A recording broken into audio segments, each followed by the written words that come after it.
আল্লাহর নবী সাল্লাল্লাহু আলাইহি ওয়াসাল্লাম বলছেন, হাদিসের মধ্যে আছে, যে ফজরের নামাজ পড়ে না, আল্লাহ রাসূল বলছে ওয়া ইল্লা আসবাহা খাবিসান নফস কাসলানান, ফজরের নামাজ যে পড়ে না, রাসূল বলেন সে হচ্ছে খবিস। খবিস, এটা খবিস তুই বেটা।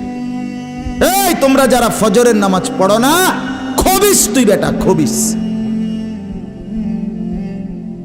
পাউডার লাগায়, আবার পাউডার লাগাও কিত্তা, খবিস কোথাকার খবিস, আবার পাউডার লাগাও কিত্তা, fair and lovely ডলও কিত্তা।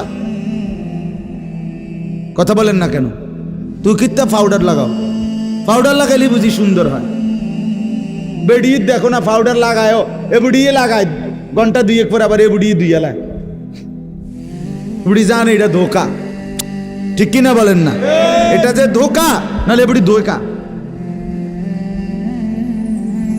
Makeup box ধোকা আবার লাগাইয়া সেটা, এটা ধোকা, এটা আসল না, এটা নকল।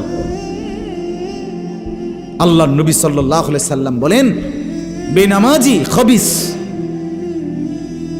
আর নবীজি হাদিসে আছে, বাথরুমে ঢুকতে, পেশাব পায়খানায় ঢুকতে নবীজি খবিস থেকে পানাহ চাইতেন, দোয়া পড়তেন।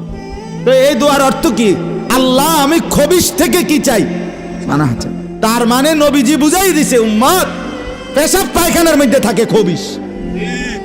খবিসের ঠিকানা কোথায়? Bathroom, bathroom, toilet.